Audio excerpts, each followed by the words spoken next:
This is Eytan Weinstein. And I'm Naor Meningher, and you're listening to Two Nice Jewish Boys. On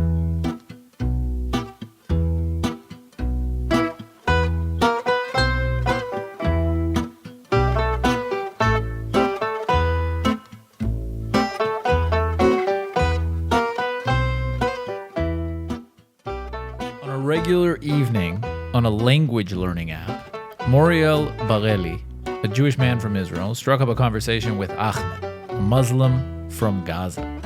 What began as an extraordinary exchange quickly delved into the depths of geopolitical tension. Ahmed denied Israel's legitimacy, calling it Palestine, and vented his frustration over perceived injustices inflicted by Israelis. And this conversation sparked Moriel's quest to explore the diverse Muslim perspectives on Jews and Israel. Driven by this initial exchange, Moriel embarked on a journey engaging with hundreds of Muslims across Israel and the broader Middle East. His dialogues uncovered a wide range of beliefs and misconceptions about Jewish history and the Israeli-Palestinian conflict, deeply influenced by Islamic teachings. These interactions laid the groundwork for his book, When a Jew and a Muslim Talk. Through real stories and personal dialogues, Moriel aims to unveil the complex tapestry of beliefs that shape the current tensions between Jews and Muslims. We are really excited today to be joined by Moriel Bareli to talk about his book. Join us as we uncover the profound insights and personal stories that Moriel has gathered and compiled in this book, When a Jew and a Muslim Talk. Thank you so much for joining us. How are you? Thank you for having me. I have to say that was an amazing intro. You should have written the blurb on the back of the book. Thank you. But all credit goes to ChatGPT. Yeah. We use that heavily now. We give it obviously all the information and how we want it to look, and then it spits out amazing. And we've written like hundreds of intros throughout we've been doing this for 8+ years. Right. So we give it like example intros from the past, so it gets our style, and then it runs with great. it. I'm gonna start using it too. Maybe it'll write my book in another language. Although I gotta switch to Grok now because ChatGPT is a bit woke. Yeah. It might not. I was surprised it even agreed to do this one. Really? A lot of our content is controversial. A lot of the times it's like I can't write that. Oh, no way. Yeah, it's Crazy. pretty ridiculous. So How did this book come to be? So I started learning Arabic about 7-8 years ago. In America or here? No, here. So maybe we'll backtrack a little bit. I grew up in New York. My parents are Israeli, but we grew up in New York, and I made Aliyah, moved to Israel after high school when I was 18, and then I went to Mechina for 2 years, Yeshiva for 2 years, and then drafted to the army. So during that time, I started learning Arabic by myself from books and YouTube and all these applications until I found this app that I could just speak to Arabs from all over Israel and all over the world. And it was so captivating, these conversations that I was having with ISIS app? Or ISIS? An ISIS learning app, yeah. Oh. Well, there were some people there who were pretty sketchy. Yeah. But yeah, there always are. But I hope the Shabak is like, don't count on it. yeah. What do you mean sketchy? Just one example, this one guy from Syria told me one time that he bribed Israeli soldiers at the border like 3 times to go visit his family in the north, in Israel. But he could be lying. He could be, but I don't know why he would. But if it's true, then I'm sure there are a bunch of things like that, which is kind of scary. But that is pretty sketchy. Yeah. So he's not so sketchy. What's sketchy is like the Our stories army. Yeah, Right. Our army. that they're taking bribes and letting these guys in. Yeah, it's crazy. So you started to teaching yourself Arabic, basically. Yeah. And then through those conversations, I just happened to stumble upon, all these topics that I never imagined I would even get into, and kind of starting to see, see the world or see Israel and the Jews and the Jewish people through the eyes of these Arab Muslims that I was speaking to, because they kept telling me, for example, this guy from Ahmed from Gaza. So we would speak regularly in the beginning, and then in 2016, there was the knife intifada of 2016, and kind of he got upset about something, and then he told me, you Israelis are stealing our land and killing our women and children. And I said, listen, first of all, what do you mean we're stealing your land? You also stole this land from someone else. You took it. I don't think that we stole the land from them. We bought the land either way, and it belongs to us before it did to them. But the point is, they took the land from the Christians who were there before them, right? Yeah. And the Christians took it from the Romans from the Persians from the Babylonians, till they took it from the Jews. And this is what I told him. And he says, wow, study history. There was never anything Jewish in this land before 1948. So then, I'm taken aback. What do you mean there was not? What do you mean you're telling me to study history? You go study history. But you start arguing with these guys and you see that there's, it's a dead end. But then I started hearing more and more, like all these crazy things that I didn't understand at first. For example, I spoke to some people from Saudi Arabia. And two people, I have two people in the book that I bring, their conversations. And they both told me that the Jews today are not connected to Bnei Israel that are written in the Tanakh, right? So again, I didn't understand what that meant, and I kept asking and trying to delve deeper and deeper until I started reading the Quran and reading the commentaries on the Quran and the tafsir, which is the kind of oral teachings of the Quran of Islam, and then it all started coming together. So it's really, you have to have a much broader understanding of Islam to understand what they're talking about. It's funny that's I never realized that's I don't know if it's ancient, but that it's like an old anti-Semitic trope, because it's been popping up lately with the whole Candace Owens, Kanye West, that the Jews are not the real Jews. Right. It's interesting to hear that, like, it goes back. Yeah, so it goes back, and this whole Israeli-Palestinian conflict, quote unquote, is really just one symptom of a much, much deeper problem that goes back 1,400 years to the founding of Islam. Wow. So before we move on, because we want to talk about all the different conversations you had, but this book, you sent us the first chapter, which was fascinating. It's not out yet. It's not out yet. It's available on my website. For pre-order. Yeah, for pre-order, moriel-bareli.co.il. It's available for pre-order. You have any idea when, like, what's the timeline? Yeah, so I actually wrote it in Hebrew. Okay. So that's going to be ready in about a month. Should be published. And then while it's being published, it's going to go through translation. So about 3 months for the English version until that comes out. But you can already pre-order the English version. Yeah, exactly. Okay, cool. So, and the first chapter is available also on the website. You just put in your email and you get the first chapter, so everybody can read it. Oh, awesome. Yeah, guys, we read the first chapter. It's really, really interesting. It'll get you hooked. Definitely want to read the rest. Thank you. Just go ahead and buy in the pre-sale. Why not? Get a copy. Why postpone? So I wanted to ask you, so you started the conversation with Ahmed. You joined the app, you mentioned, as like offering English, because most people are interested in learning English. Right. And that was like the language you were exchanging for Arabic. Which app, by the way? It's called Hello Talk. Okay. Hello Talk. Hello Talk. It's for all languages, but I obviously focused on Arabic. And then Ahmed, I mean, during the 2016 knife intifada, he knew that you're from Israel, so you had mentioned it before, but he was still okay talking to you from Gaza, even though he knew you were an Israeli? Like, how did that go? Yeah, so it always depends on who I spoke to. There were certain people that right away would, curse me out, block me, tell me that they're waiting for me. They're going to be waiting for me at the end days with their knives and guns. Because there are those kinds of prophecies also in Islam. And then there were people like Ahmed, who he said, all right, let's put that aside. I don't want to talk politics. I don't want to argue. I just want to learn English, and you just want to learn Arabic. So let's just talk.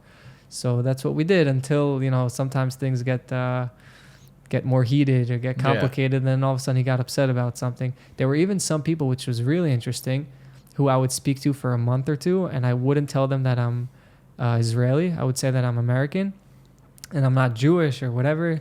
Was your name on the app? It was Mike Smith. Okay. With Mike a picture Smith. from Google, from whatever.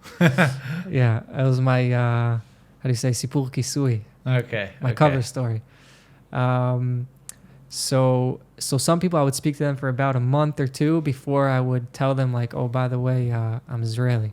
And then I would want to see their reaction, because imagine you, like, every day I would speak to someone for 2 months, and you have totally normal conversations. You start to like build a relationship, and then all of a sudden they hear that you're Jewish or Israeli, and they literally they can't handle it. They would say, I can't speak to The you. matrix And I breaks say- down. Yeah, Right. it's a bit like going out with a girl from Tinder in Tel Aviv and tell her you vote Bibi. More or less the same. Not talking from experience, of course. Right. So yeah, it's something like that, I guess. And I mean, I was taken aback because I would always tell them, look, there's nothing personal between you and I. Why can't we just continue to have a conversation, even if we don't agree on certain things? But the problem is that there's so much incitement and propaganda that they literally see us as like the most evil people in the world. So, that makes sense. Like Right. if I thought I was talking to a Nazi, I would Right. end the conversation, even though I started getting close to them and I don't know, had conversations about family or whatever. If Right. at some point they said, look, I'm a neo-Nazi and I hate Jews and I think they should all, well, but- if he didn't has those say- opinions, No, then no, yeah. I know. But that's what I'm saying is that in their mind, Right. you are a Nazi. Exactly. They are Yeah. ignorant, of course, but that's Right. their perspective. So the problem is, and this is what I really talk about in the book, is the true roots of this issue. Because if you look at it today, especially the way they talk about it in the news, the media, it's all very, very superficial. It's all talking about the war now, or if you go back a few years before that, or the furthest they'll go back is like 1948, right? But nobody's talking about, let's talk 1400 years ago when this problem actually started, which is the founding of Islam. Because this is a religious war. It's not a political war. It's not a conflict over land. It's not about who's the what's it called, the occupation and apartheid and all these things. These are all just like band-aids, like little superficial wounds. But we have to look at the deep issue that's But going on. is it a religious war? Because you have Muslim countries that have zero qualms with us. So what's interesting is that I've had conversations with people, for example, from There are some. no, there are some. Zero qualms? Albania. They might be okay, but come on. Azerbaijan. I bet you if you go to an Albanian Muslim and you ask him, do you love Israel? He's not going to be like, yeah, I love Okay, Israel. but there's a lot of Christians also who would say I don't love Israel. No, So- but I'm saying it's going to come from a place of animosity, not from a place of indifference. Look, I've spoken to people from Morocco, from the Emirates, the United Emirates, and we have normalization peace treaties with them. Not just like Egypt and Jordan, for example, which we have peace treaties with, but the citizens there totally hate us. So you would expect that in the countries that have normalization with us, that the people there would at least not hate us. Because if you're able to just get on a flight and hop over to, Dubai or the Emirates or Morocco or whatever, then at least that should be the relationship, that there's no hate. But when you actually speak to people, they don't like us at all. And a lot of them told me, look, the politics in the Middle East is not a good representation of what the people actually feel and believe. So the people don't like Israel at all. But the government, there's always politics. Everyone has their interests. And they understand, even Jordan and Egypt, they understood they couldn't beat us. They kept fighting against us. They couldn't beat us. They understand that they needed us more than it's worth it for them to hate us. But the people themselves, they still hate us. So tell us, I want to hear more about the roots and kind of the common denominator that you found between all the different conversations. But tell us before that we dive into it. Coffee machine. Let's take a pause. Moment of silence for the coffee. There we go. Sorry about that. So before we dive into it, maybe tell us a bit about some of the most striking conversations. Like, what was another really surprising conversation you had? There were a few. So I'll tell you one story where I went into considered Eastern Jerusalem. Basically, when I was studying in the yeshiva, it was in the Christian quarters of the old city in Jerusalem, and our dorms were outside of, I forgot what it's called, I think it's the Flowers Gate. The Shara Prachim. I think it's called the Flowers Gate or the Lions Gate, I forget. But whatever, our dorms were right outside there in the middle of of the Muslim neighborhood, Bab al-Sahara. So that's where we lived, and I kind of, got curious. I was speaking to all these people on the app, but I wanted to go see for myself, like to actually talk to people, face to face. I also wanted to film it so I could show it to people, but I felt like it was a little suspicious. I didn't want to get caught or something like that, so I didn't end up doing it. But I went, I dressed up as an American. I put on my best American accent, which is not hard for me, and I just went around and I spoke to people and I told them in English or in Arabic? In English. I didn't want them to know that I spoke or understood Arabic. And I would tell them, hi, I'm Mike from New York. I'm studying in university there. I'm doing a project about Palestine and Israel, and I need to interview some people for the project. So the question is, what is the connection between the Jews and this land, right? And all the answers that I received were they have no connection. The Jews have zero connection to this land, not historically, not religiously. They have nothing. They just, came out of nowhere, and they're conquerors and they're colonialists and all these things. Okay, fine. But then I went into the store. I went up to the second floor and sat in the office with the guy who owns the store. There was this nice wooden table. He had a Quran on his desk, and in the background there was a TV that I could hear. They were talking about el-ihtilal, the occupation. Yeah. So I was like, oh shoot, what did I get myself into? But I was already there. So I said, I told him my cover story, and I asked him the question, and he told me, of course, there's no connection between the Jews and this land. And then he said, but you didn't learn about this in university? They didn't teach you about the Balfour Declaration? So I said, I don't know. You tell me. I guess I wasn't listening in class. So he says, I'll tell you the story. The Jews in England were murderers, rapists, and thieves, and the British just wanted to get rid of them. They just won a world war. They got this, new piece of land called Palestine, and they just threw the Jews here, and now we have to deal with this garbage. And I was blown away. Of course, I couldn't show it, but it was insane to hear something like that. Wow. And the problem is, it's not just one guy, and he spoke English very well. He was an educated guy. He owns a business. This isn't like some bum in the street who, if he heard some crazy lie and he's just repeating it, then okay, it's not a big deal. But this is, and then I heard it's systematic. It's systematic. I heard Dr. Mordechai Kedar talking about this, that he once heard on Jordanian television. There was a professor, history professor, who was telling the same story. So you see that it's coming, from the top down, and this isn't just something that one or two people believe. Yeah. But again, it's today, when you look at this, you can still say, okay, but this is because there's a conflict, and there's incitement, and there's propaganda, and it happens on both sides. So it doesn't give you, it's a crazy story, but it doesn't give you the true feeling, the true understanding of, what's really happening. So maybe if we go deeper into that. What do you mean? I didn't get that last what point. The true roots are of this conflict. Okay. All these lies that are being told, you could say, okay, but it's because there's a conflict going on. So each side is trying to prove that the other side is evil, that the other side is this, but it's a newer thing. But there aren't any,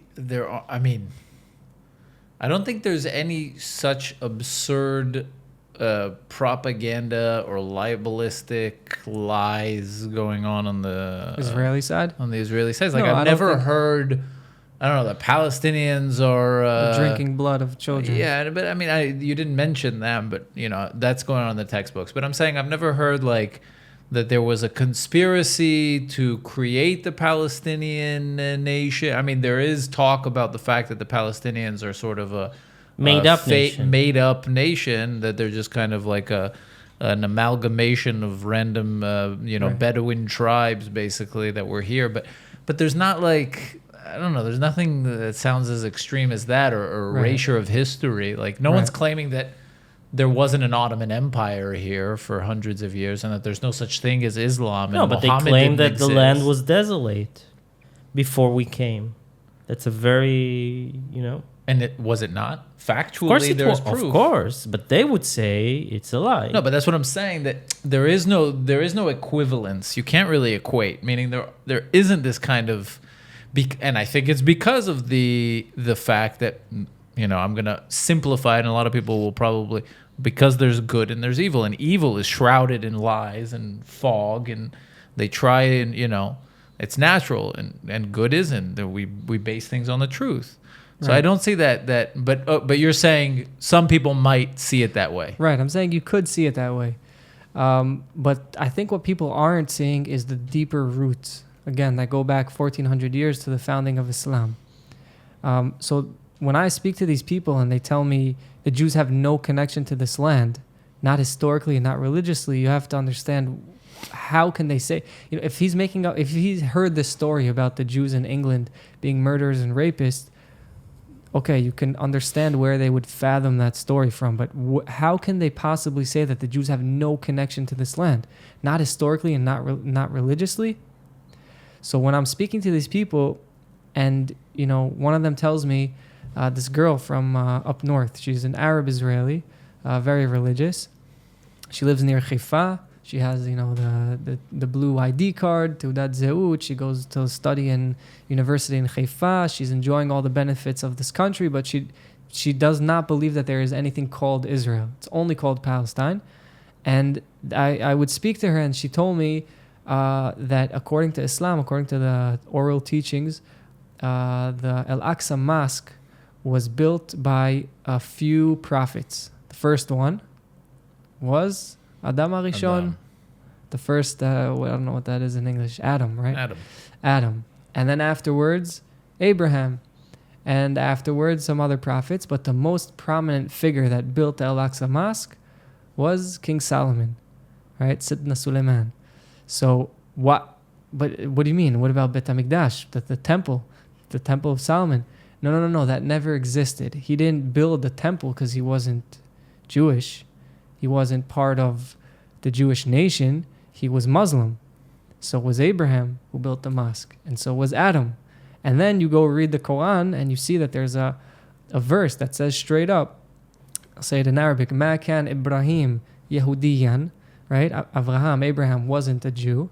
Wala Nasraniyan, and not Christian. Walakin kan Hanifan Musliman. But he was a Muslim. So now you have to understand, wait a second. This is where Arabic comes into play. You have to understand Arabic. By the way, I also teach Arabic, spoken Arabic. I have a digital course that I sell, but it's for Hebrew speakers. Okay. But it's so important to understand this whole story. You have to understand a little bit of Arabic. So the word Muslim in Arabic means someone who is submitted to God. You have to submit yourself to God. That's what it means to be a Muslim. So if that's the definition of Muslim, then I think we can all agree that Abraham and all the other prophets were Muslim, right? In that sense, they submitted themselves to God. They believed in one God. They did what he said. Amen. Yeah. So where's the problem? So the problem is that the Am Yisrael, the people of Israel, who were Muslim, who received the Torah on Mount Sinai from Moses, who was Muslim. This is all written in the Quran. They went off the righteous path, and they created this new religion called Judaism, and they changed the original Torah. So the Torah that we have today is not the same. This, according to Islam, is not the same Torah that was given to Moshe. And they sinned, and they didn't believe in the prophets that were sent to them.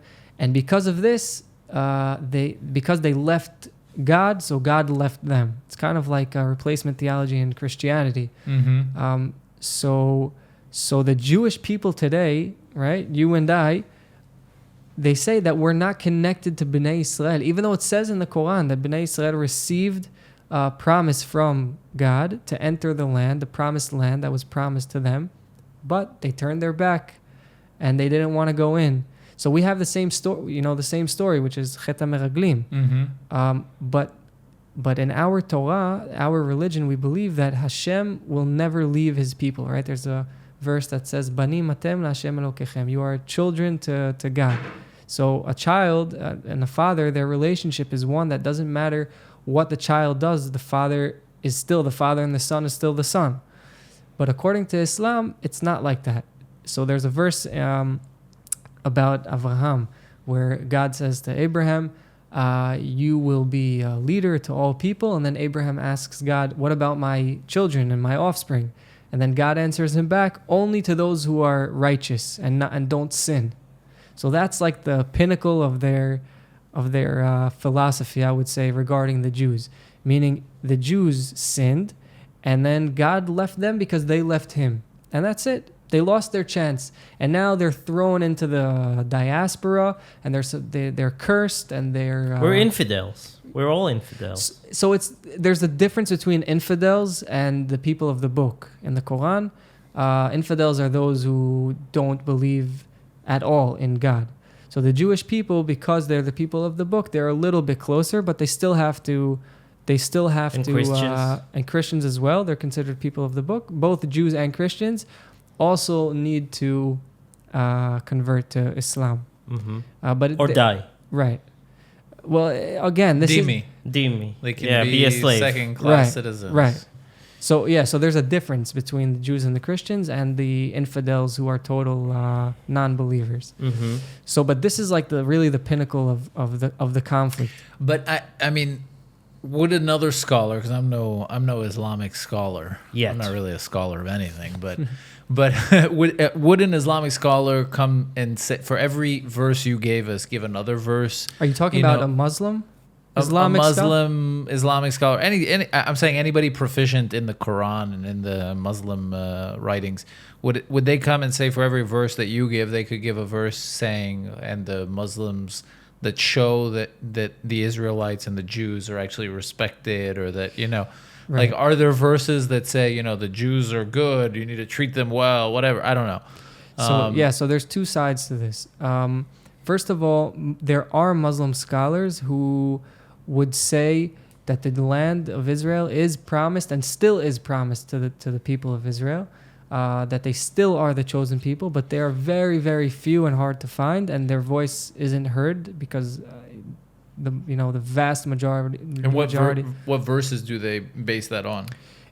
Certain either the same verses or other verses that can be interpreted this way or that way. So it's a bit of a stretch.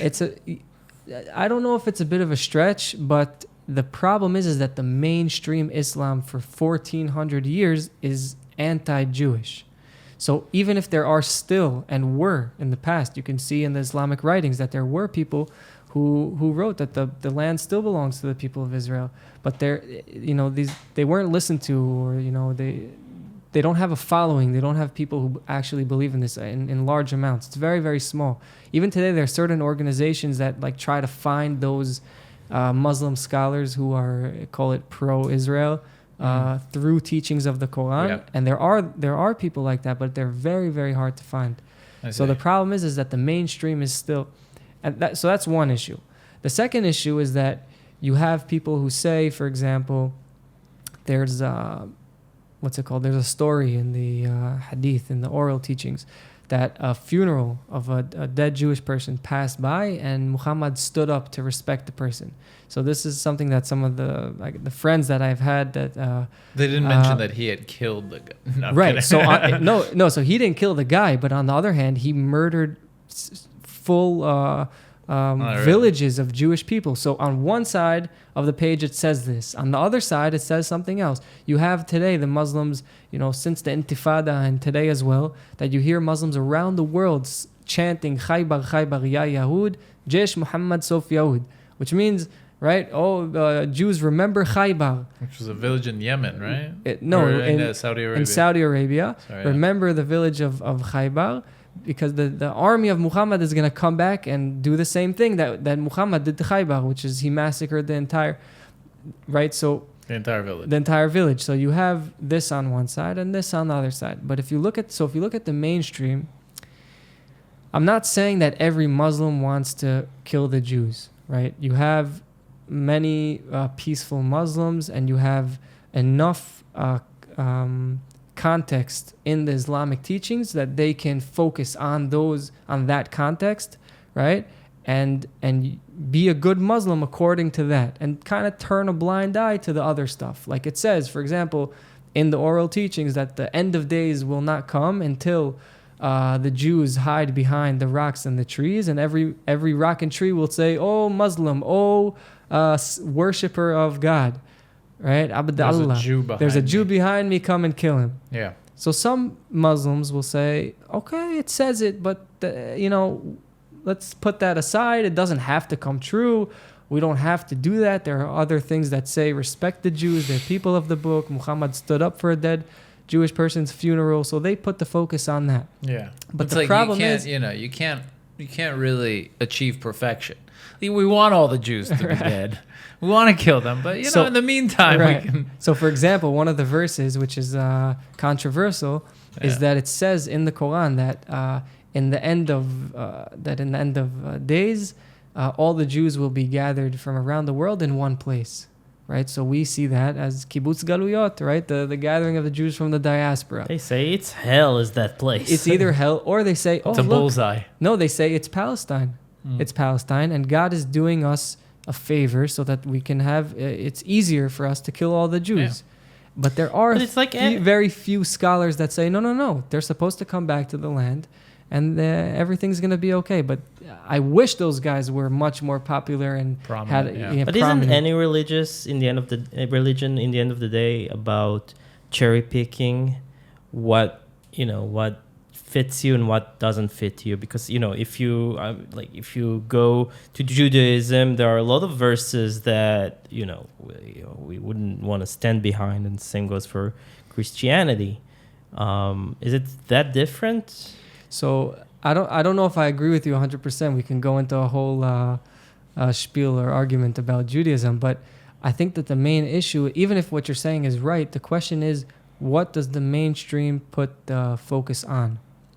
Right? Mm-hmm. So what I was trying to say before is, even if there are many Muslims who would say, they don't believe that they have to kill Jews, that it's a horrible thing, they don't want anybody to die, they don't want anybody to be killed, and they see themselves as good Muslims in believing that, even though Hamas would kill them for thinking like that.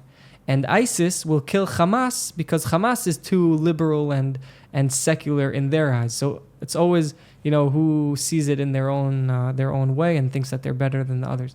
But even those, let's call them moderate Muslims who are peaceful, most of them still see us, the Jewish people, as what it says in the Quran, that we left the righteous path, we created a new religion, we left God, and He left us, and we're supposed to be left in the diaspora. And the fact that we came back to the land and we're trying to take over and conquer it from the Muslims, for them it doesn't make it. It's not supposed to happen. It's impossible. And if that happens, then what does that mean for Islam?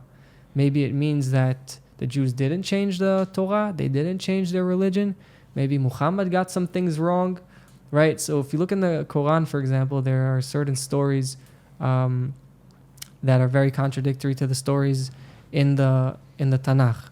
For example, Moshe goes to Pharaoh and his servant Haman and tells them, let my people go, right? So anybody who knows a little bit of Jewish history knows that between Pharaoh and Haman, which is from the story of Purim, is a good 1,000 years, right? And there are other stories like that.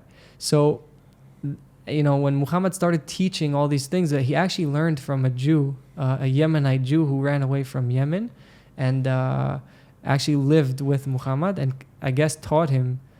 Maybe he trolled him, planted some Easter eggs, right, in the story, so that then he can laugh, read the version and laugh. Ha ha, Haman. Yeah, the sucker bought it. But there are so many stories also in the Quran that are so detailed that are taken from midrashim that were written 500 years before Muhammad's time. Things from the Gemara, from the halachot, that it's impossible that he knew these things unless someone actually taught him, right? I mean, they say he's a prophet, so he knew all these things, but the fact is that we know historians say that there was a Jew from Yemen who was living at his house and obviously taught him all of this. But the problem is that when he tried teaching this religion, people didn't accept it, and the Jews, of course, didn't accept it. Even in the beginning, the pagans that were, in Muhammad's area, in Mecca and Medina and all these places, they didn't accept it. He had 12 students after I forget how many years, I think 10 years. And then it started, then he left to Medina, and then he started really building the followers. But at first, it was very difficult for him. And what happened is that he said, okay, look, people are it said in the Quran, it says 11 times that people would laugh at him because he was telling stories. It's called as-satir al-awwalin, which means like satire, as-satir. So it's like satire of the first stories from the first people, which is from Bnei Israel. Why are you copying and pasting and saying that you're a prophet? So he said, no, it's not that I'm copying and pasting. I'm part of this lineage of prophets, like we talked about in the beginning. Adam and Abraham, Moses, even Jesus is considered Muslim. And I am the last prophet who is bringing back the original religion that was brought to the world, that God tried to bring to the world first through Am Israel, not the Jewish people, Bnei Israel, right? And then they sinned. They turned into the Jewish people. And then he tried again through Jesus. And then the Christians screwed everything up. So now it's the last and final revelation, but it's the same message. So it's not that okay, but then they say, okay, but why are you talking about Paro, Pharaoh, and Haman? There's a 1,000-year difference between. No. It's not a mistake that I made. It's the Jews. They switched everything around. They changed everything, right? Why are there all these differences? Why are the Jews not allowed to eat meat and milk and the Muslims are, right? No. That's a curse to the Jews, a punishment because of their behavior. So God punished them and gave them all of these extra commandments, right? So, and these are things that are literally written in the Quran. So it's very hard to get away from that and say, you could look at the Jews in a positive light according to Islam. There are certain ways, but the mainstream Islam for 1,400 years has been negativity towards the Jews. Yeah. So maybe tell us about, we want to discuss, obviously, spoiler alert, the fact that you were kind of earmarked by the Shabak, by the Israeli FBI, the Shin Bet, and taken in for extensive interrogation. But before we get into that, I want to ask you, you're talking about the roots. You're talking about stuff that probably a lot of Muslims don't even know, right? Like you probably know a lot more than, not every Muslim, but a lot of Muslims about their own Quran and the teachings. And right, but they learn these. This is like the basics. Like if you go to any Jew and you say, tell me, the other day this girl stopped. I was hitchhiking, and she wasn't from the area where I'm from in the Shomron, so she's not used to hitchhikers, and there was just like a terrorist attack, a few hours before, so she was really nervous. She stops, and it was kind of a joke, because otherwise she wouldn't have stopped. But she said, "Ata Yehudi? Are you Jewish?" I was like, yeah, of course. She goes, say Shema Israel. So any Jew knows should have Shema done Israel. it in a heavy Arabic accent. Shema Israel. Right. So for in the Muslim world, they learn these things. They grow up with this information in the mosque, in the school, on the radio, television. It's all around them. It's not like you guys are here in Tel Aviv. So sometimes it's like, a lot of people ask me, like, what do secular Muslims think? What's a secular Muslim? You have secular Jews here in Tel Aviv. You can say, okay, this is a secular Jew, this is a religious. What's a secular Muslim? You don't have secular Muslims? In Israel, let's talk about Gaza and the. So I'll give you an Samaria. example. So this one guy that I know, he's Arab, Muslim from Jerusalem. He's a citizen of Israel and everything. And he's a good guy. I don't think he would ever, do anything to me. But he's not religious in that sense. He drinks alcohol. He doesn't fast on Ramadan. He runs after girls all day. He's sinning and secular in that sense.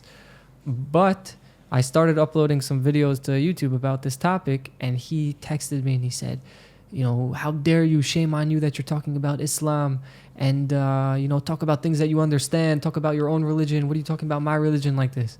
So it's still his team. It's his, right. So but let's go outside. Let's find some guy on the beach and tell him, look, Moses was a liar and he never received the Torah on Mount Sinai.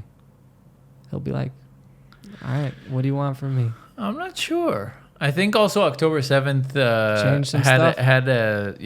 made a change in Israel. Like I think a lot of I don't know about a lot of religiously, though. Israelis found a sudden stronger connection to Judaism and to the Could be. Not the Not people here? he's referring to. all of a no, come on. All of a sudden it became like cool on social media to talk about the fact that this is our ancestral homeland.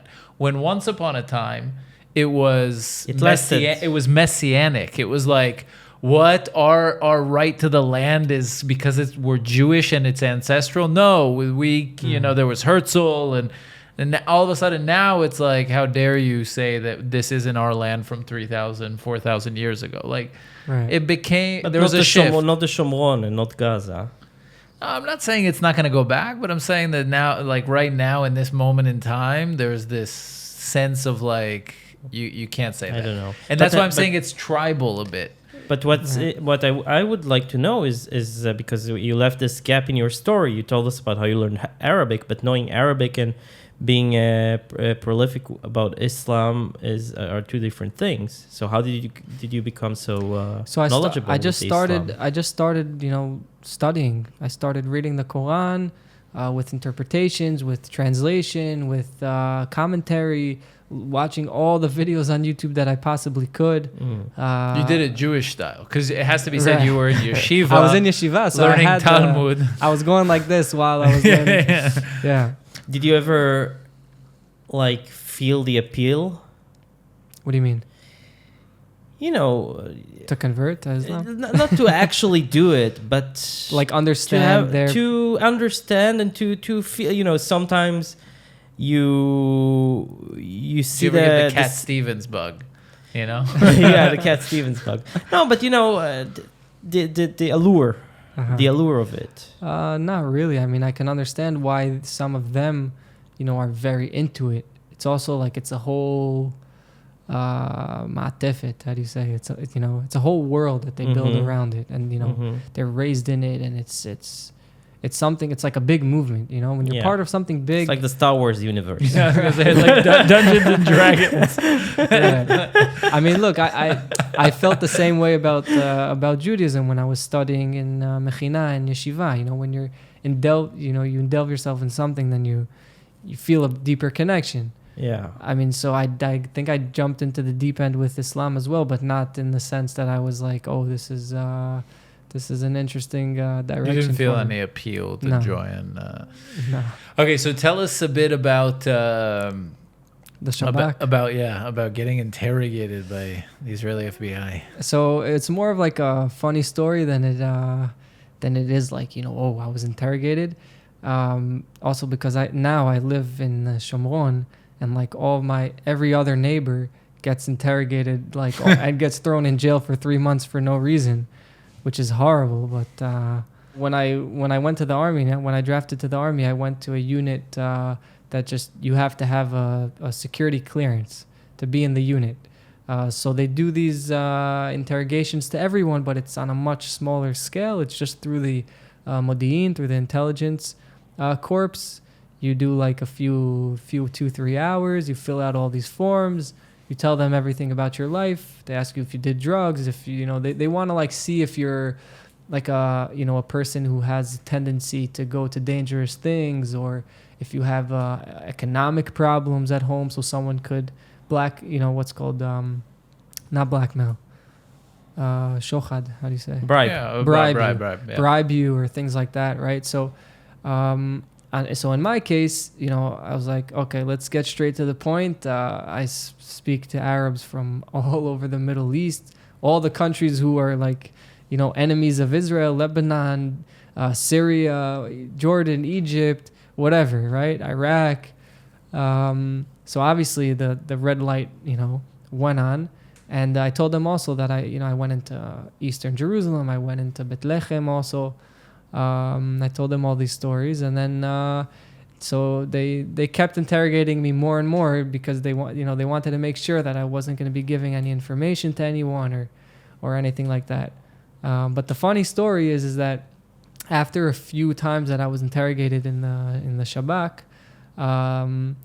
so the guy called me the night before and he says, tomorrow when you come in, bring a list of all the people that you're in contact with, all the, the Arabs that you're in contact with. And I told him, I'm not in contact with anyone because you guys told me that I have to delete the app. I have to delete all the WhatsApps, people that I'm in touch with, and I deleted everything. So he said, if you're a real man, then bring the list tomorrow. So I said, all right, I'll bring the list. So I made this fake list that I wrote, all the Arabs that all the people that I'm in touch with. And then at the behest of your wife. Right. I told her about it and she was like, no, do not do that, I was like, yeah, it'll be funny. That's Come right. on. She joked about it and then she told you don't do it. Yeah. So, so I made this, fake list. I said all the people that I'm in contact with. And then the inside, I just wrote my wife, only my wife. And the next day when I got there, I gave it to him at the end and he was like upset at me. He's like, are you kidding? We've just been through 5 hours and I just told you that you could, Before he looked at it. Right. We're not going to interrogate you anymore. And now you remember to give me the list at the end of all of this. I was like, yeah, I'm sorry. My bad. But so he opened it up and he started laughing and he gave me a pat on the back. He's like, wow, this is one of the funniest things that ever happened to me. I'm going to hang this in my office. So I got lucky that it ended. But you were still interrogated for 5 hours for having that was some only chats online. Right. And that was How only did they once. even know? Well, I told them. I had to tell them. You basically you come in. How did they? I don't understand. How did they get wind of it to begin with? You have to fill out 20 pages about your life, and they ask you when before you go to the to unit get security in the army. to get security clearance for the unit. Okay, I see. So you have to fill out everything, and one of the questions is, do you have contact with foreign entities or minorities or whatever? So I wrote it. I was like, yeah, I speak to people in Arabic on this app. It's amazing what they waste time on in the Shin Bet, instead of preventing October 7th and right. I mean, look, minor stuff like that. I do understand. I mean, it makes sense that someone who's speaking to hundreds of Arabs around the world, you would want to make sure 100% that he's good to go. Yeah, no, that's okay. It makes sense. Yeah, as long as they didn't waterboard you. No, it was fun. So, where does it leave us? Your insights, your conversations. First of all, do you think that if all Israelis were taught Arabic to basic plus level, do you think our politics would look different? Our perception of how would it affect the Israeli society? I definitely think it would affect politics, but it's not just Arabic. You have to speak and understand Arabic as one thing, that one tool in the toolbox, living in the Middle East, right? Study the Quran?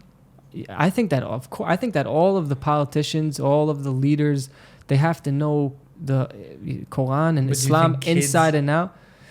Should study the Quran? I don't know if kids should study the Quran, but I think that at least there should be at a certain level where people are going into government or going, officers in the army, things like that, in the media and the judiciary system. You have to understand the religion. You have to understand the culture. You have to understand their incentives. You have to understand know the enemy. Yeah, of course. So, and this, a lot of people talk about this today, is that the leaders of this country for the past 30 years have been, learning all these Western liberal progressive values, and they see the entire world through these, pink liberal glasses. Yeah, Ivy League universities. Right, and they don't understand that the Muslim, they're different people. You have to understand who they are. You have to differentiate. And at the end of the day, you have to differentiate between the enemy and who's not your enemy, right? It's very, very hard to do so, but it's impossible if you know nothing about your enemy and their incentive and their religion and their culture, right? And why they're doing all these things, right? This is what we thought, that if you give them more jobs and more money and more quality of life, then there'll be peace, right? And it blew up in our face on October 7th. And all the workers that were brought in from Gaza, right, brought back intelligence and came back in and. Yeah. So it's very so what I think that my takeaway from all of this is that it's definitely an issue of education, and it starts from us, meaning we have to educate ourselves first of all. Arabic is very important, but even before that, I think we have to educate as a nation. We have to strengthen our education in our true connection to this land, right? Lama la Uganda? Why not Uganda? If you really ask that question, there's no other way around it other than going back. Like you were saying, now a lot of people are starting to talk about, how'd you call it? This is our ancestral homeland, the biblical homeland. There's no way around it. You can't just think that the modern Zionism is the reason why we need to be here. We need a safe haven. Okay, so go somewhere else. Why did you pick this place? Why do the people of Israel need to be in Israel? There's a much deeper reason. Yeah, and but I think it doesn't have to be religious. It can also be historical. Right, but the historical is also religious. There's really no way around it. I don't know.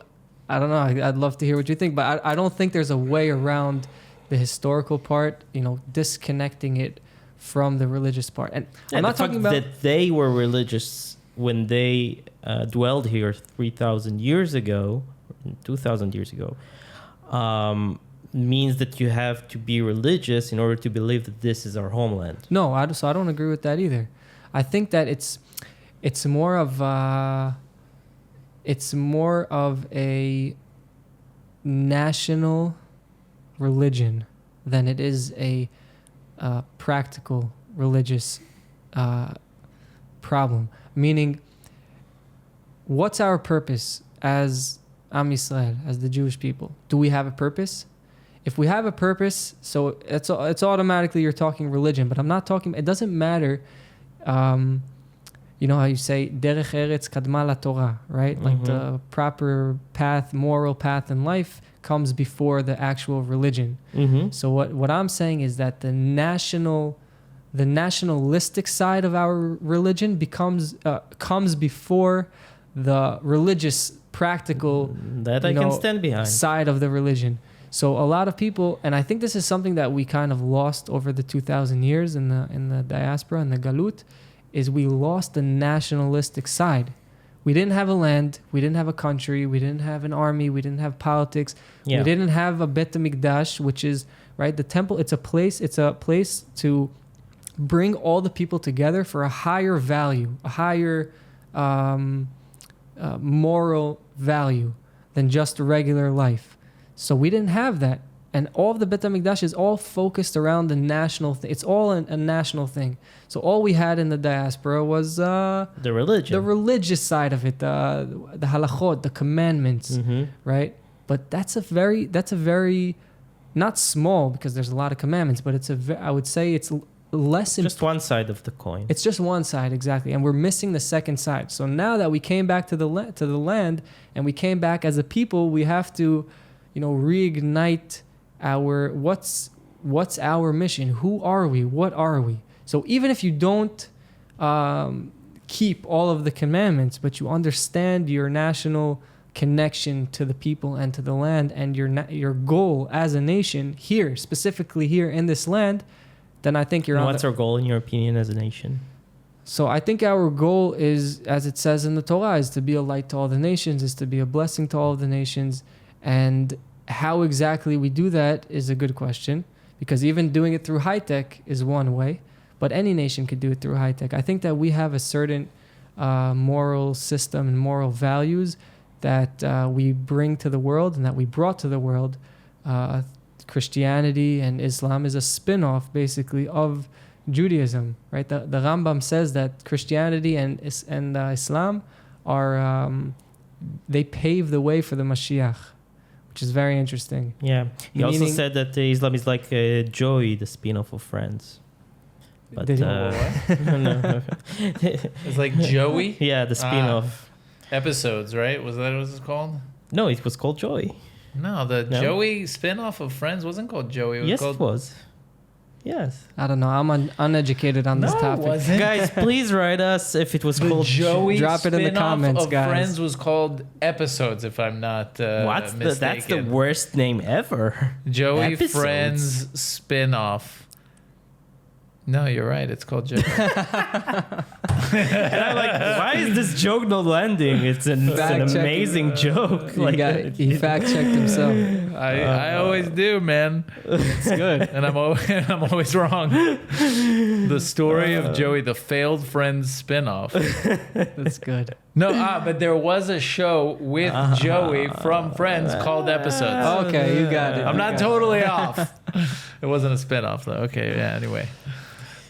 So basically, if I sum it up, I think that if we live our truth, we live our true connection to the land, we really build that education, then I think we can also influence our Muslim neighbors to understand that our purpose here is for their well-being as well. It's not you know how a lot of other countries and nations and religions hated the Jews because we're the chosen people, and when you think you're the chosen people and you think you're better than, this is how they perceived it, is that being the chosen people means that you're better than the others, right? That's how it was all throughout the Galut. Is that's how people perceive Judaism, is that they think that they're better than us, and you see it today. A lot of people still think that. So I think that part of our goal is to explain to them that that's not what it's about. We're not better Right? than you. We're We're just here to make you better, like us. Right. Listen, I agree, but I don't think that we should be. I don't think it should be.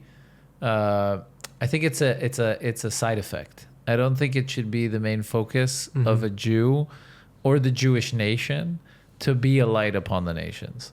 I think that's what happens generally, naturally, when you are focused on fulfilling yourself and living out your best self and living out your potential.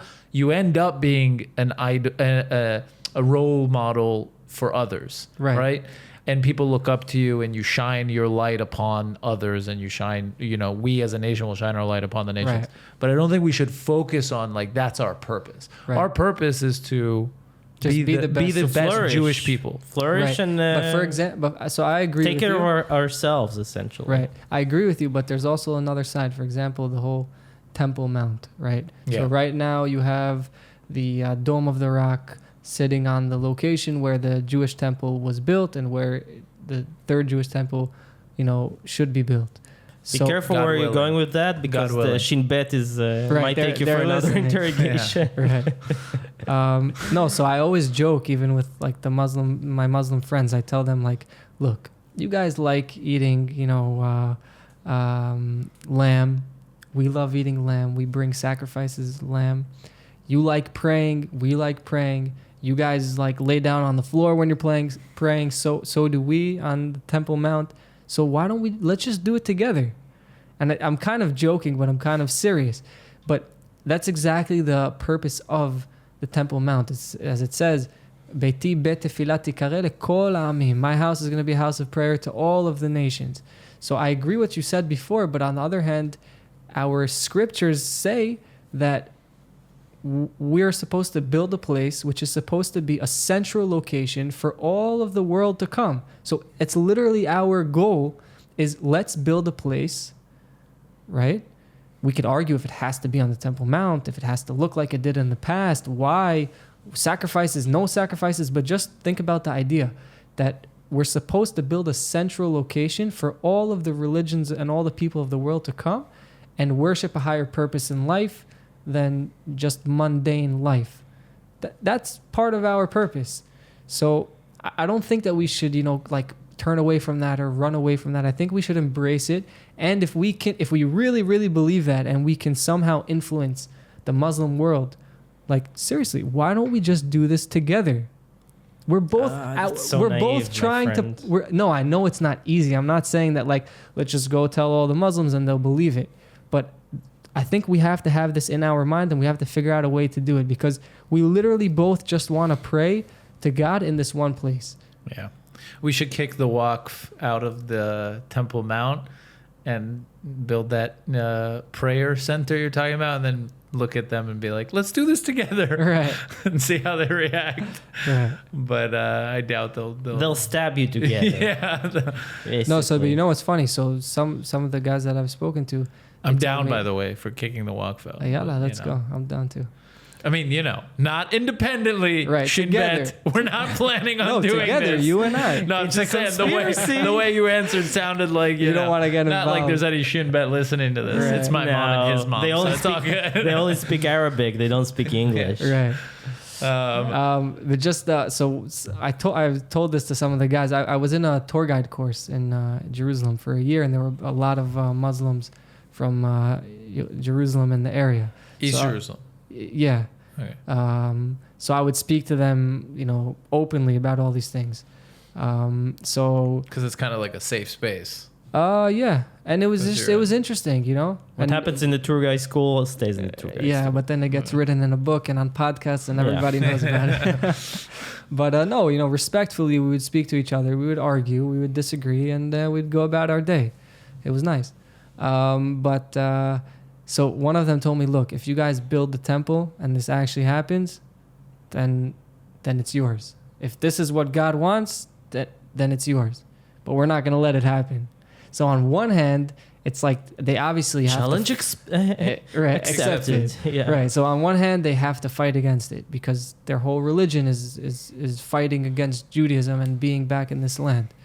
But on the other hand, they do have this belief that, if this is what God wants, then this is what God wants. So that's why I'm saying you have to also understand. Which is also why we have to be persistent as a state, right? Yeah, for As sure. more we are persistent in our cause to live here and flourish, then they will eventually give up.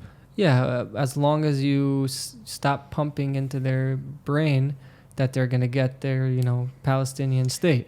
Eventually, after 3 or 4 or 500 years, I think they'll realize you that wanna it's wait not that going to long? happen. We can make this happen tomorrow. We just Amen. have to go, you could be the third one. Us 3 against everyone. Let's go. I'll think about it. Okay, so No, but I think this is a fascinating Yeah. idea and a fascinating topic, and it's kind of cool that you stumbled into it. Thank you. You didn't.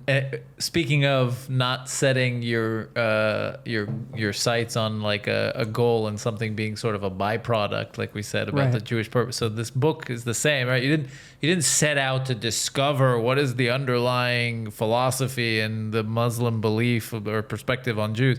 You just kind of stumbled into it. You found out because you were interested in learning. Yeah, 100%. You were interested in the truth, and you discovered it. So I think that's really interesting. And reading the first chapter, really, really fascinating. So guys, go to the website, get yourself pre-order a copy. What's the website again? Moriel-Bareli.co.il. I mean, if you just look up When a Jew and a Muslim Talk, you'll... I don't think there's another book out like that. When a Jew and a Muslim Talk. Okay.